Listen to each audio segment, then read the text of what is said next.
turn left, I'm gonna have a drop of no more than 125 per se, and then you do the other one, and you would have no more than 125, but you should not have more than 50 differential. So we clear, 100% clear that we have two magnetos, and we check one magneto to the other. And when you have a one more than 50 drop, then you know it's out of a tolerance. So let's say you don't have a mag drop. You don't have even zero mag drop. Is it good? No good. No good. No good, right? You know why? Because PLE is broken. If it's broken, you are unable to ground the magneto. So it means what? It means PLE is broken. Okay. So you mean these, right? Yeah, this is a PLE. This one right there. Okay. The way you can tell, it is to the ground. Yeah, it's grounded. All right. So that's basically what we talk about the magneto. I don't want to go too deep in it, but every 500 hours we're supposed to do a magneto inspection. You don't have to know that, but it's good to know, okay? Because we as a mechanic and IA, we have to make sure they're done and complied with. Okay, any question on a magneto before we go further? So let's say you have excessive drop. Either you have what? Bad magneto, it's got a point in it, or it has a bad plug, or it has a bad wire. So basically what it's doing is it's not developing that power you really need to develop. If it's more than 125, it means you got problems somewhere. So what normally we do process of elimination, and that starts from a very smallest problem you can think of. So when you prime in the morning, do you prime the aircraft in the morning in weather like that, guys? Would you? Yeah, yes. If it's the first play of the day, yes. Not cold, but kind of chilly. I would not prime it. You wouldn't prime it? Yeah, you would not prime it because it's not cold, all right? So I wouldn't prime it, all right?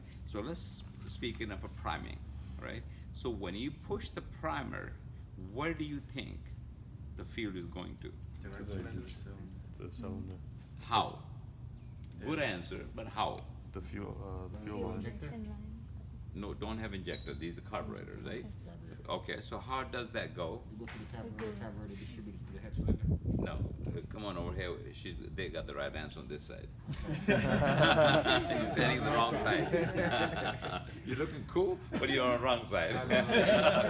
Okay, so exactly right. This is the primer line. This line right here is a primer line here, and there's another one right here. Primer line right here, right? And this primer line is going down, if you look at it, going to the T and goes directly into the gasculator right here. Okay. Gasculator, right? So when you prime it, you have, engine is not running, so where's the gas coming from? It's in a gasculator, the canister sitting all the way in the back. When you drain the fuel, you pull that's the gasculator underneath it right there. So when you that's where the fuel comes this in. right here. This is gasculator. Okay? So we're gonna go over a little bit more when we talk about fuel system, all right? So gasculator has a gas full of fuel. When you pump it, it takes the fuel from there. It's like a syringe, injection, right? Giving you a shot. So when you push that primer, fuel come here and it goes right into the cylinder. Into this cylinder right here. And I show you what the cylinder look like. If you follow me right here,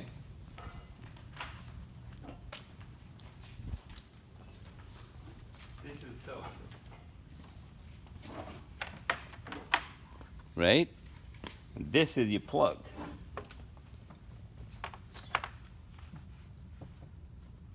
Right? Spark plug? Yeah, that's a spark plug. So what it does, it shoots the fuel right on the spark plug. See the hole? Okay, so let's go back over there. Thank you. Okay, so it shoots the gas right on the tip of the and you have what available, fuel available. So that's the priming. So now what happens is when you pump the throttle, where do you think the fuel goes? Anybody? So the cylinder, it opens up that valve. Another guess? 50-50 chance you blew it. So when you pump the throttle, where does that fuel go? Anybody? Inlet? Okay. Well, it goes in a carburetor, right? Carburetor. So let's talk about a carburetor. Right here. Yeah, thank you, sir. Appreciate it. Yeah, thank you. So this is the carburetor, right? So this is the carburetor. So right here is like this. So when you pump in, this is your throttle. Look weird here, right? This is your throttle cable right here. So when you're doing this, look at this accelerator pump circuit. This is accelerator pump circuit. So this is the bowl we talk about, full of fuel. Fuel comes right in here, it fills up. And inside, what we have is float valve. It's just like your bathroom commode.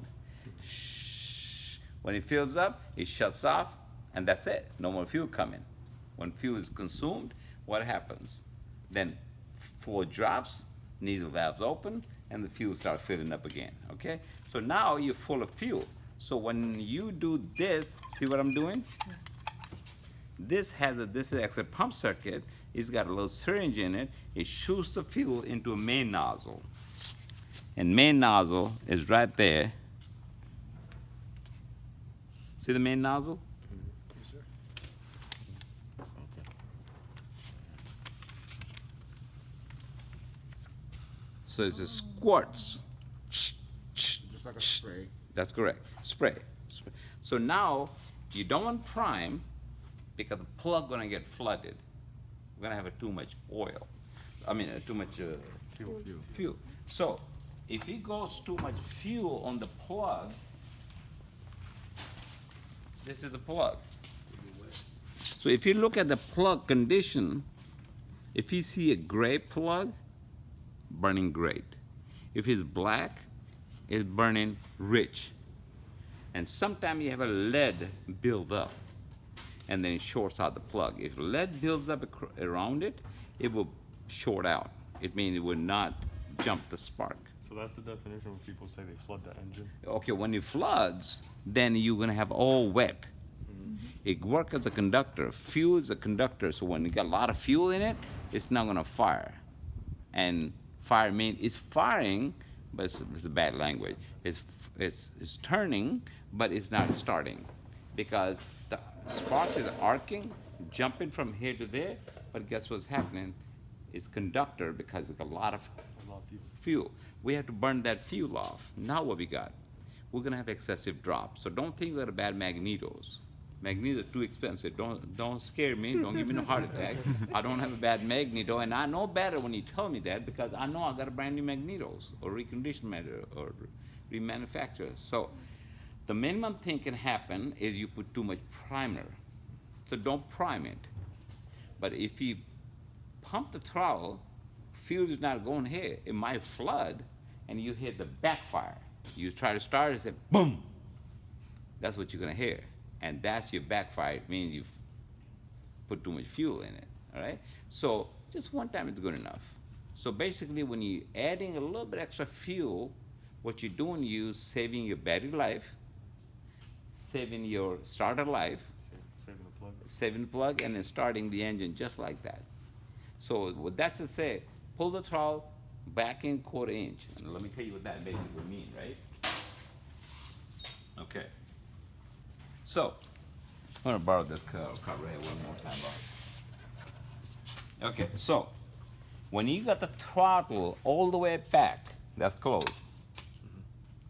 Right here. See the butterfly? It's closed? Yep. Closed? Yep. Closed? 50-50 chance, everybody blew it. It's not closed. It's, hello? Hey, you see, a little bit open. And you know what this is? This is venturi, and this is what the idling. engine is still running. If it's fully closed, guess what? It's shut down. I told him. Okay, watch this. See the little hole? See the little hole? Pinhole? Yeah. Pinhole, pinhole? The little one, the two? Yeah, yeah, two. Yeah. So what is happening here, as far as the engine is turning, is sucking air. When it sucks air from the bottom, it's sucking a little bit of fuel. It's dropping the fuel at idle. See? So when it's fully closed all the way back, that's the reason they say 1/4 inch open. Hello? Now you know why 1/4 inch open. Nobody told you that before. That's cool. That's very good. Right? 1/4 inch open. So what happened when you open? The third slot comes open. Oh, I see. Hello? They call that is idle circuit. See what I mean? That's idle circuit. It's idling. Idle is supposed to be like a 650, 700. And if it, follow me? Now let's say more throttle, more throttle, more throttle, more throttle. See the more holes exposed? More throttle, full throttle. Horace asked me what happened with full throttle. It means more air coming through it is sucking more gas and it's going faster. If you wanna go less RPM, pull the throttle back, less gas. Now we, So what's the process when people do flooded? I see that they open up the throttle. okay, so good question. When you accidentally flooded the carburetor by doing this, what they do is they call is hot, H-O-T, hot start, right? So when you shut down the engine was hot, and you want to start, same thing, or a flood start. Flood start is this: open the throttle all the way, more air coming through it, and clearing the flood inside. But you pull the mixture all the way back, so you will not have any fuel going through the system, and whatever it was sitting here because you pumped it too many times, air going through it, that's exactly what's happening. Okay. You're blowing it out. Clear as mud? Clear? Okay. All right. So this is your throttle. This is your accelerated pump circuit. Now 152 I have, it does not have an accelerated pump circuit. So don't go out there and pump it. If you pump it, you ain't doing nothing. Follow what I'm saying? What are you doing? You know, you're not listening, basically, right? So you're not. Now, it is an optional carburetor, right? So you don't pump it. So what are you gonna do? You have to prime it. I have a theory behind starting. When you start, if you don't want to prime, if you don't want to pump, it's going to take about 4, 5, 6 time turn, and you're draining the battery, and you wearing out the starter. So I like, if you don't have an extra pump circuit, go ahead, prime it one time. If you don't have this, as you starting, pump it 1 or 2 times. So you dump the fuel. Okay, so we went through a throttle, we went through extra pump circuit. Now, let's talk about this. This is very important. You don't have to know, but it's good to know. See this screw? This is called idle screw. Idle screw. Okay, see. So full, this throttle back or full? Is it full throttle or idle throttle? Full throttle. Full throttle, that's correct, okay? See that right there? You can't go any more full. They call it stop. Oh, I see. On the other side, you can't go any more idle, but idle is too low. It's 400. it would You increase. say, oh man, engine wants to shut down. No big deal. Take a screwdriver, just go to screw it in a little bit, and it's gonna move this. Now you got idle. So this is the idle screw, and I'm not trying to make you mechanic out of it, but again, at the same time, I do not want you to be Peter Pilot. Peter Pilot, it means you got a license, and that's all you got. Knowledge is not a power which you use as a power. So at the same time, if you understand the mechanism and the theory and so forth, so on, you can sometimes troubleshoot yourself and bring the plane home. Right? Okay. And with the confidence, there's a thing called risk management. Risk management depends on what you know and how much. What is the difference between Peter Pilot and you pilot? You're knowledgeable pilot, he's a Peter Pilot. Then you have a maintenance pilot, and then you have a test pilot. they go through different schools of maintenance, so forth, so on. They say, okay, plane is fixed, I want you to go out there and do the maintenance. And it's not a risky business because risk management depends on your ability and your knowledge, okay? So this is your throttle business, right? All right, so when we set the throttle, we put the cable inside right here and put all the way this way, right? And before we set the throttle, we put a little bit of cushion. Pull it back just a little bit.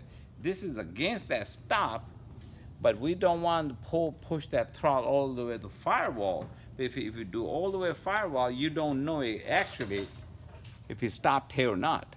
So this should bottom out first before bottom out the firewall. I know some of you didn't understand because you don't have that experience and knowledge, but yeah. But so what I'm saying is, if you bottom out over there, but this not bottom out, it means it's not full throttle. Right. So your engine sitting over there is supposed to make a 2200 RPM, but it's making 21 because it was not adjusted right. Okay, the next question is, if that screw's not here. No, that screw has nothing to do with the throttle. Okay. This has to do with idle. Okay. This screw is for idle only. Okay. You know your car sitting over there, the red lights are dying? Idle is not set. It had nothing to do with the throttle. In a way it is, but at the same time, that's not where you're. Okay, so this is your throttle. Now, let's talk about a little bit of mixture. So you have a mixture control. Why do they have a mixture control? To allow fuel to balance. Allow the fuel. Yeah. Exactly. Why do you want to adjust the mixture? Because of temperature. When we go up. So higher you go, what happened to the air? You have less air, thinner air. So you need what? To lean it out. You need less fuel. Less fuel. Okay, so when you say lean it out, some people don't understand per se, right? So you know you got to understand. You got to fill in a class. You follow what I'm saying? So you okay? so yeah. You see? So you got to get down to the Phil's level. So Phil, he doesn't understand lean, right? So there's a certain air fuel ratio. The manufacturer decided to do that, but manufacturer was not living in Houston. He might be living in Colorado. Okay, so they have to set up some ratio for the carburetor. Now you have higher you go, what happened to the air?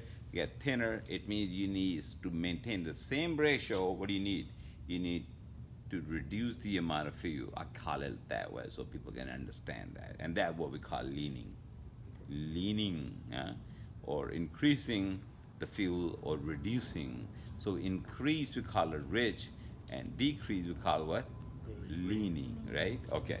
So if you notice this screw right there, if you go civil aviation ground school, that's what they teach you. FAA is a little different. All right. So this is, it says what? Lean. R&L.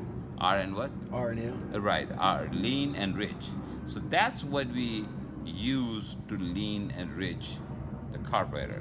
And if you notice, it's going back to the same holes again. So when you go in, Dumps more fuel. when you go in, basically, you are basically tightening the hole. It means less air going through it, right? Because the air going through something like that, right?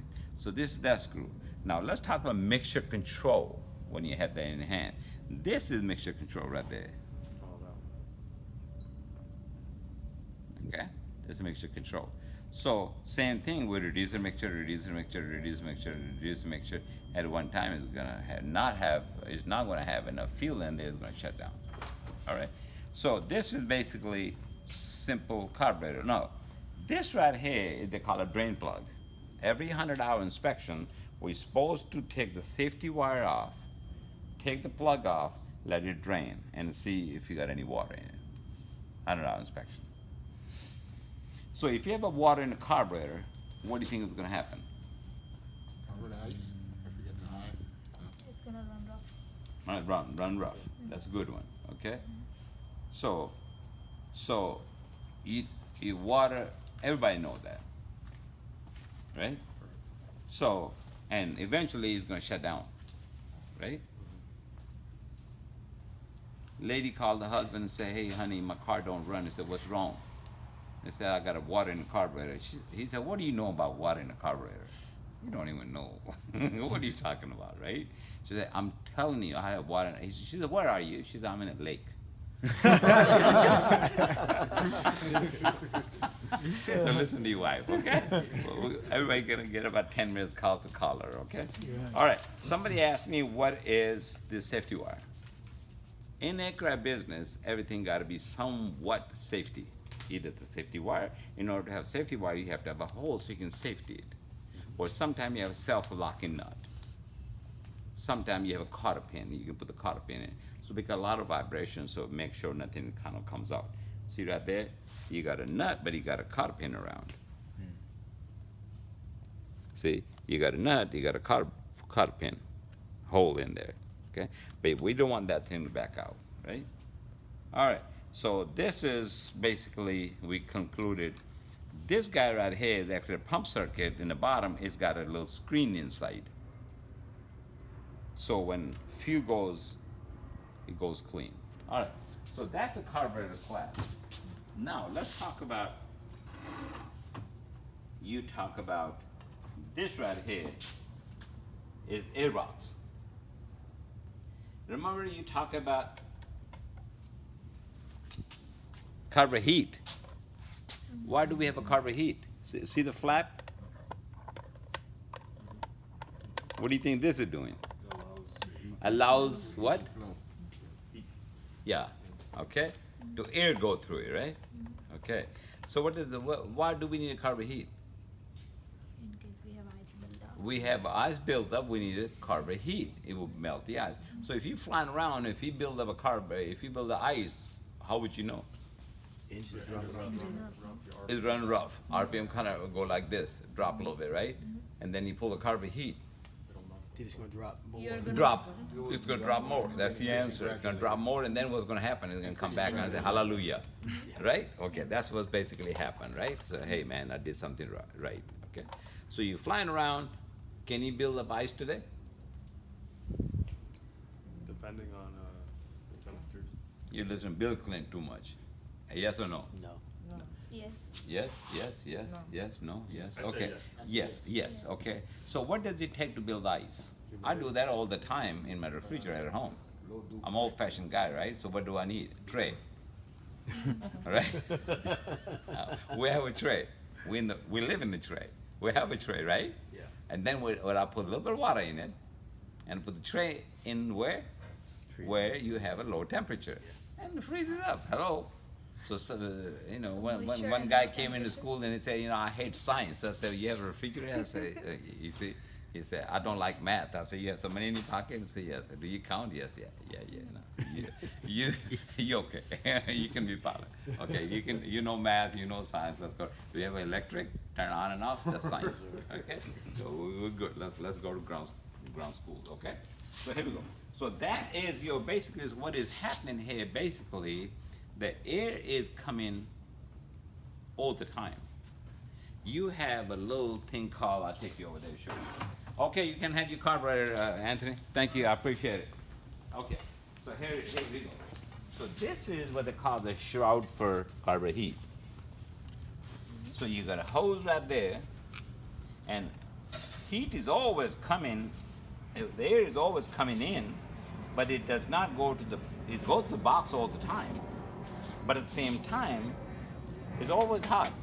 Because see, when air comes through here and runs through this right here, because see this exhaust. So when cold air come in, get heated, and goes into the air box, like I showed you over there, the hot air sits there. If you pull that carburetor heat lever, the hot air goes into the carburetor. And then you push it in, no air. So that's how basically hot air works, and this is a shroud for the hot air. Okay? So let's talk about cylinder, right? So we had a cylinder, we were talking about RPM. Let's talk about power check, so we can move on to the next one, since we're already talking about the magnetos and so forth. So it's supposed to give you 160 horse at a certain RPM. Okay, so, but again, at the same time, when you add full power, if you read the chapter 4, it says you should get 2220 to 2280 or 2250 to 2280. It depends on the manufacturer, depends on the Cessna or engine or whatever the case may be. So you read that chapter 4 power check and hold the brake full throttle, and you should get that green arc, they call it, 2250 to 2280. If not, then you're really not getting into the green arc. Is that the power check? That's a power check. You have to have bare minimum, and before I sign it off or A&P sign it off, return to service, they already done the power check. If not, there's a problem, right? So I don't want to do a mechanic class, but at the same time, you need to know enough. So what is happening is not building enough power. So either you have it flooded, is running too rich, or to running too lean. So you can manipulate the throttle a little bit, make sure to control a little bit and see if it changes. If it not, there's nothing you can do, right? So basically what is happening here is not developing enough power. Either throttle is not adjusted, right? Or mixture not adjusted, right? Or you have a problem. Like this plane right over here was not developing enough power. And it could be in a carburetor, could be in a plug, could be in this. And we troubleshot just about everything. And then we found out that it had then we ran a compression, okay? So how do you run a compression basically is you put 80 pounds of 80 PSI in the cylinder and then see if it holds or not. So you bring that piston to a top dead center. What does that mean, top dead center? Bring this piston all the way out. That's a top dead center. At that time, the both valves are going to be closed. It's going to come all the way up in 2 times in a cycle, right? So compression stroke and exhaust stroke. So compression stroke, that's what we're looking for. So when you rotate this, you will hear a little air passing out of this cylinder, right? And you would hear pss, pss, pss. And then if you go down, it goes pss, pss. So it's going to give you a compression. That's a compression stroke. So you find by rotating the prop, I'm in a compression. So this right here is all the way down right here. And at that time, both valves would be closed. Exhaust valve and intake valve. And I'll show you what they look like. So this is the piston. This is the cylinder. So cylinder goes inside, and see those 2 valves? There's a small one and a big one. Somebody can tell me which one is exhaust. The one on the right. No, I gave you definition. Big one or a small one? There are 2 right and 2 left, by the way. So which one would be? Small would be exhaust or big one would be exhaust? Big one would be exhaust. Everybody said big one? Yeah. Anybody wrong? Anybody against him? Come on, everybody agree? Big one is exhaust? Huh? Big one exhaust. So everybody in agreement with Emerson? Yes. I don't know. You don't know, that's good, I appreciate that. What about you, boss? I think it's the small one. That's Small one is exhaust. The bigger one is for the Okay, yeah, intake. intake. Very yes. good, okay, all right, good deal, good job. You get the cup of coffee. With a donut on the side. With the huh? With a donut on the A side. donut on the side. You should deserve that. Very good, okay? So, small one exhaust. And the definition is why small one exhaust? Because you want the exhaust gas rush out faster, right? So that's the reason they made the small one. The If the hole is big, no big deal. If you got a tighter hole, it's gonna go out, right? Build up a pressure, right? So small one is exhaust, and the big one. And there's another way you can tell. Look at the nasty one. Yeah. Exhaust is always nasty, ain't it? See? Because it got a lot of carbon deposit on it. Here you go. See? So okay. So what happened here when I ran a compression yesterday, and everything is in troubleshooting and problem solving. Even in life, baby, what's wrong? Nothing wrong. No, baby, something wrong. Yeah, you ain't talking to me for 2 days. You know, something wrong, right? So troubleshooting. Early in the matter, if you troubleshoot, you know, you're not spending time at home. You know, you're flying too much, right? So, you know, that's what's wrong. Okay, so you find out what's wrong, you can fix it, right? So when I start troubleshooting it, and I say, you know what, it's a simple old engine, either he's got an electrical problem or he's got a carburation problem. Or it could be a mechanical problem, right? So now you got problem solving. So first thing what I did, I took the carburetor apart. Where did we take it apart? Took it apart, remember? Oh, I see, I spring got it, was missing. okay, got it, okay. How the screen, you mean screen? The screen, yeah. Screen goes from the bottom, right?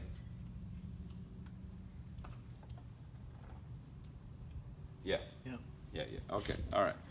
Okay, so what is happening here is basically I took the carburetor apart. I want to see if there's any water in it. First, I took the plug off, and I saw a drop or two water, but that was not bad enough. But I said, I'm gonna go ahead and take that carburetor off. Reason I did that because we had a heavy rain, like twice. We had a bad thunderstorm and all that good stuff. Sometimes the water comes in, if you don't sump the fuel and start the engine, water gonna go in the carburetor. Nobody has ran that plane but me, so I know that didn't happen. But I just wanna go ahead and do a process of elimination. So we took that carburetor apart, find out there's no water. I said, let's go put it back together. We've got a problem. We still gotta find it, right? So I started running a compression. So I had a good compression on 3 cylinders, and third cylinder I had a low compression, about a 62. It's supposed to be 80 PSI. Oh, So when you push that 80 PSI in the cylinder, it should hold, because the valves are shut. If one of the valves is not shut, what do you think was gonna happen? It's gonna leak out. Now, who cares which one is not shut? I really like to know. So, if exhaust valve is not shut down properly, it's gonna come out of exhaust pipe, and I'll show you what the exhaust pipe is. It's gonna come out of this. See, this is intake, right? And this is exhaust. So the valve is, this valve right here inside, as I showed you, is open, but it's supposed to be closed. So air I pushed in 80 pounds is coming out from here, here, and here. I can hear I heard that. So you knew it was exhaust. I knew, which I didn't care. I still got to take the cylinder out, but from my knowledge and process of elimination, that's what he had. If you had intake valve leaking, where do you think they're going to go? Somebody? Intake. If intake is leaking, where the air is going? Probably go inside the cockpit or something. 50-50 chance he blew it. What about you? Back in there. I think the back in there. What intake is connected to what? Carburetor. Exactly, right? Intake, that's where you're getting the fuel from. So fuel is coming here, right, from intake. So it's gonna go out the carburetor. So I'm gonna hear hissing sound from the carburetor. So either air is coming from exhaust or intake. And I know which valve is bad. Not that I can do anything, but at the same time, it's good for me to know. And I know how engine performs and how an engine works, right? So that's the reason I took that off, and I've got a mechanic, machine shop guy who's gonna come over here and take the cylinder. He's gonna go here, inspect it, and figure out. And I'll show you inside. You can see.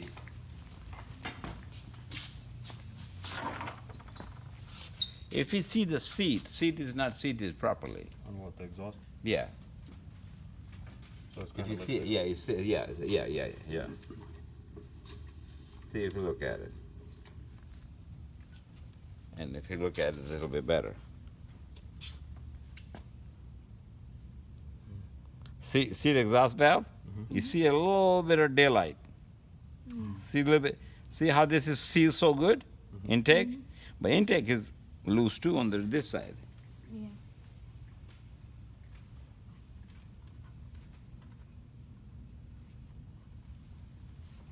So what is happening here, they have a seat. So they sit in the seat. And sometimes seat is get damaged.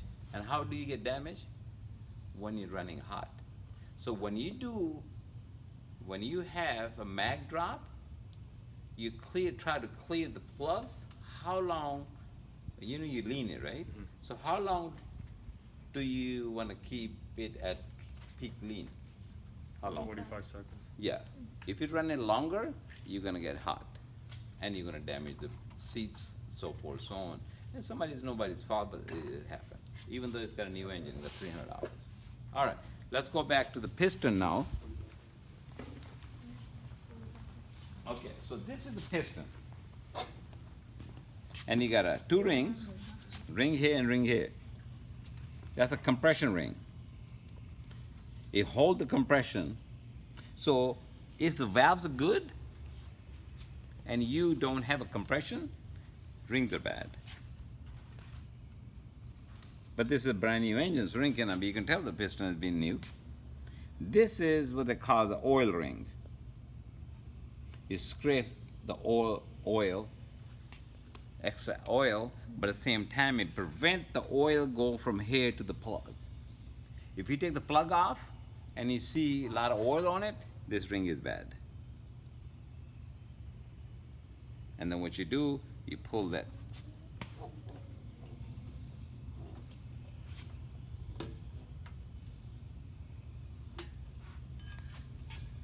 See? Hello. Here we go.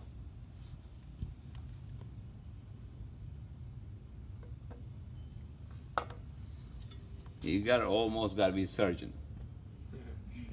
So this is right here is the oil ring, two compression ring. See that full of oil inside, right? Because it's supposed to be lubricated. So you don't want that oil coming up to here is good, but it cannot pass this. If it pass this, you have a problem with the oil ring. Okay, we talk about connecting rod. This is a connecting rod. And that's a crankshaft, the big one, the horizontal. So these are the pistons? This is piston. Okay, that is the piston. This is the rod. Rod, okay. And that's basically is mount to the crankshaft. So, we're getting too deep, right? Yes, But it's, I like it. You like it. But you know exactly what is happening. Yeah. You know what I mean? Yeah. So, when something happens, you don't say, oh shit. See what I mean? Or you don't do 1-800 Jesus. You see what I mean? You troubleshoot it and keep on going. And if you have to put it down, you can put it down as a confidence because your job is to do what? Fly the plane? No, plane fly by itself. Your job is to fly the plane when plane does not want to fly. I've been doing this for a long time. Does not make me any better pilot, but give me exposure to more experience. I had a student a long time ago. I was training him. He was basically came from, I think, Arkansas. He was a contractor. Otis Turner. I still remember his name. I remember people's name if they owe me money. or they done a great job and I could put their name on a wall. So he don't owe me money because you might post that thing or somewhere. He called me and said, hey man, I don't owe you anything. So great pilot. I was teaching him private pilot in 150. Big guy. He was almost as big as Renee. Oh, you're a big guy then. Yeah, he was a big guy. Training him, 3 o'clock check ride, and he's scared of engine failure. Anytime engine failure, he tighten up. I said, boss, you the best thing in the plane right now. You gotta fly this plane. So he had a check ride 2 o'clock. I said, we're gonna, about at 1 o'clock, 12 o'clock, we're gonna go out there, do some engine failures, and if you're good, take a check ride. So anytime I do that, I did about 8 and 9, he got comfortable with it. He really got very comfortable with it. And right after that, we landed, and I said, all right, go out there, wash your face, get shook up, get a coffee, fill out the paperwork, and your examiner should be here in about 3 o'clock. I got out of the plane, And he said, hey, Captain, can I do a couple of touch and go by yourself? I said, don't pull the engine now. No engine failure by yourself. You know that, right? Because I don't know what the student going to do. The student job is to kill the instructor. Instructor job is to teach the student. That's basically how it is, right? So he said, I said, no engine failure. He said, I just want to do a couple of takeoff and landing. I said, no problem. So I had the headset on, plugged the headset and walked out. And I saw him texting back. Full throttle. 600 feet. I don't know what happened. I just walked inside. One of my other students, he come running to me. He said, Captain. I said, what happened? He said, your red plane just went down. Get in my truck and I'll take you exactly where I think he's going to put it down.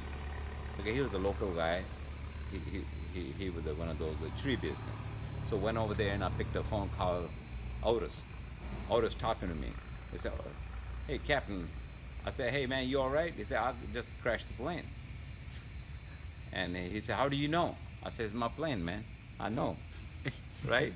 So as I was talking, we pulled up. Okay, hold on. That's mechanic. Yes, sir. By signature. If you come through a signature, make a right turn. You have a pass, right? No problem. I'll do that right now. How far are you? Okay, let me come on over there. Thank you. Okay. His mechanic, very important, but he's not going to mess up my story. So 600 feet. So we run over there. I'm talking to Otis. Otis talking to me. Plane was sitting just like he landed. He's talking to me and he's laughing at me. Shut down. Talked to him and said, what happened? He said, man, I took off 600 feet. All I heard is somebody shot me. You're Alabama. He said, somebody, he's thinking, right? And he said, somebody looked like somebody shot me. I said, what do you mean shot you? He said, something either hit me coming in or going out. Piston. Boom. And next thing he said, prop was looking at me like this. You've never seen inside, when you're sitting inside prop like this. It's scary, man. And he said, hey, man, what you taught me about the mayonnaise. I said, yeah. Mayonnaise? Mayonnaise. You like mayonnaise? Anybody like mayonnaise? Is that right? If you like mayonnaise, you have a jar at home, look at the jar of the mayonnaise. It said, do not freeze, keep cool. He said, you know what he said? He said, mayonnaise saved my ass. That's exactly what he said. And he just landed right in front of it. He had about 5, 6, 7, 8 cows ran off and all Lego stuff. Then I picked up a couple more good friends like you. They would cut the trees and stuff like that. I said, hey, Donnie just passed away about 6, 8 months ago. Good guy, good country boys. They came in with the low boys and chainsaws and everything. They had cut a couple of trees and all Lego stuff. Put that thing on a low boy. Called the chief of police, and chief of police was a friend, you know. And we just brought the plane back to the airport. So more to the story is, when we called the FAA said, don't touch the plane, we're going to come see the plane. When they came and they said, take it apart, we took it apart, it was broken right there. Piston, boom, goes out, push the plug goes out. That's what he saw going. So let me go, let's stop right ahead, take a 10